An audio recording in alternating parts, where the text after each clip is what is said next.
Hi, you're watching EAC Insight. I'm Anthony Ellis. Today, our special guest has just written the #1 book in the world. Sally, please meet Chef Nak. Thank you very much for your time. Hi, thank you for having me. No problem. Best cookbook in the world. Wow, what an honor. Thank you very much. Yeah, it is an honor for me, an author, for the whole team. But I think this is, well, intentionally we made this book as for, the recipe of royal family, to the royal family, but also for Cambodia in general. So, Sally, what does it mean? Sawi means to eat in Cambodian royal language. Because the recipe, at least 90% of them were the recipes from the royal family back from between the 50s and the 70s. And we made this book. We really would love to dedicate this work to a very special woman whose name Norodom Resmay Sapon or Norodom Subana, who dedicated her life to promote Cambodian cuisine, but also the education of women. Excellent.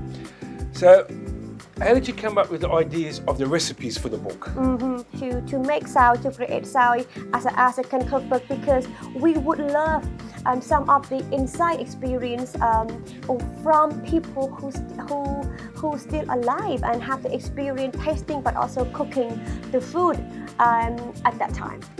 Yeah. So when you entered the book for the competition, now you wasn't sure which category, and you were just saying that you would end up in 3 categories, That's then right. winning the best cookbook. Tell us a bit about the process of the categories and how you got involved with the competition. Okay, so with when we heard about the competitions, we sent cookbooks to Gourmand World Cookbook Award. They based in France. Yep, and then we were announced. Well, the first thing that we heard from them after they received the book, they said, "Wow, this is more than just a cookbook." To us, it's a good compliment, but it didn't mean anything to us. But later, we received a letter from them telling us that we were nominated for 3 categories. Wow. One of them is the self-published. Another one is, what they call is best self-published, best in country and region, meaning Cambodia and Asian. And another one is gastro diplomacy or head of state. So that's the 3 categories that we were nominated. But then when they announced, well, not announced, and later they informed us that they will have the ceremony, the award ceremony. Well, as a team, we decided that we should be there to represent the book, to represent also our art, our culture, and also our country, right? Yeah. But really have no idea whether we're gonna get any of the prizes at all. So we went. So 4 of us started to look at each other. Oh my God, will we go back home with anything at all, right? Coming all the way there. So we were announced that we got the best of the head of state, which is the gastro diplomacy. For us, it was a great honor already, because for that category, normally it's a book that was produced by the government to promote culture and food and things like that.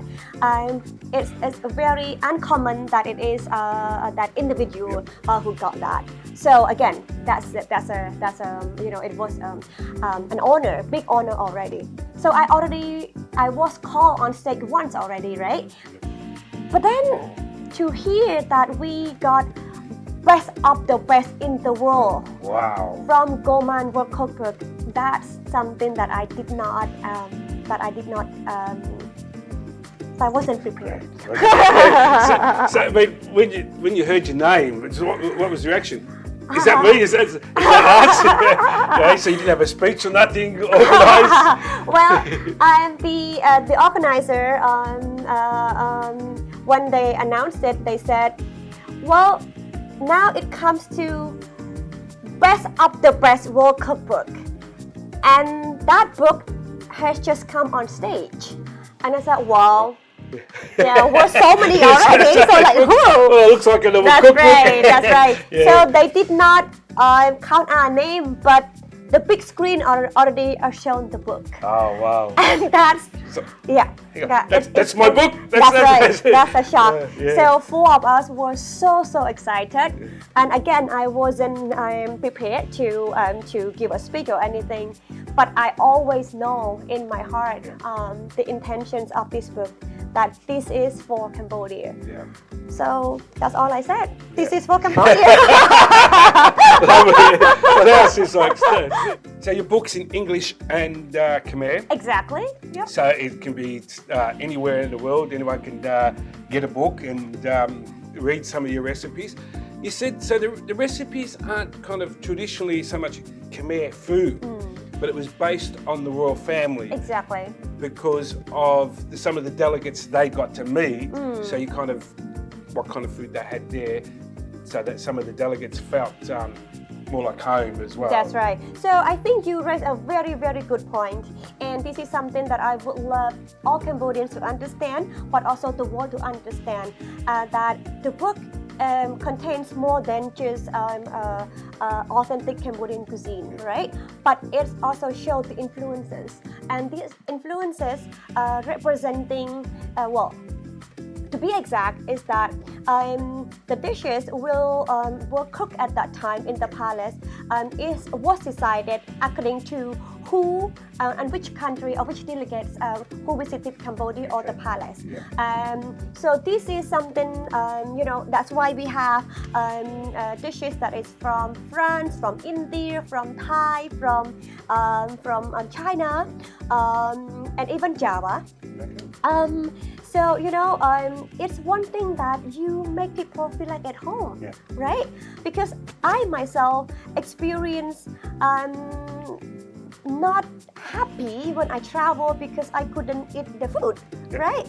So when you are somewhere which is not your home, but you eat the food that you already familiar with, it changes the experience, right? So that's one thing. But another thing is that it reflects that Cambodia and Cambodia palace, we really respect, and we also we respect other cultures, and we also value other cultures, and that's why they choose to do it that way. But again, it's not just cuisine, not just dishes, but if we look at two dances, right? One of the late king's daughter, she also danced different dances or different dance from different part of the world according to who visited Cambodia or the palace or where she visited to. Excellent. And you mentioned the former king. He was an avid cook. He loved to cook. He loved food. Can you tell us a little bit about that?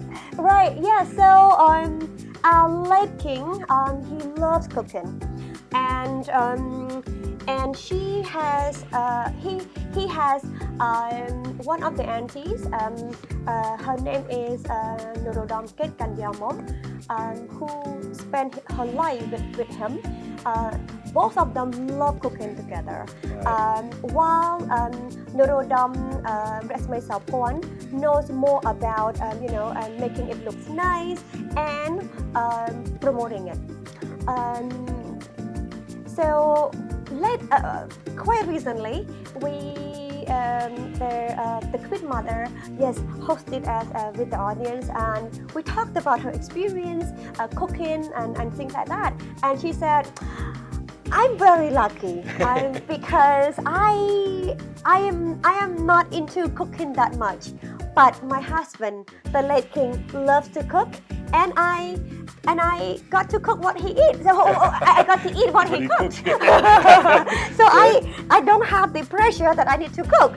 So it was nice, and meeting her, hearing all the experience, and she mentioned that please feel that we are family now. Talking So don't feel that we have to be doing something that is very formal. So for us, it's just great, and showing her the work and got the compliments, and she even mentioned that, you know, as a young Cambodian, and to make this kinds of work to represent Cambodia. So now Cambodia has something to talk about when we meet other countries as well. So wow. Thank you for the question. Okay, so you grew up in the village. So let's talk a little bit about you. Okay. Culinary school? Did you go to culinary school? Nope, I go to my kitchen. That's the best way to learn, isn't it? The best tools and stuff. Exactly. Yep. So never been into culinary. I never been a professionally trained. Let's put it this way. But I knew, and I started to cook since I was 4. Wow. Because we had to. Yeah. And I knew that I love to cook, but my cooking is I don't like to cook everything the same. Right? Okay, yeah. I would like to understand why would we cook this way, and why this dish is different, even though we call the same name, but why I cook it differently from the other family, and why is it different from one region to one region, one season to one season, and things like that.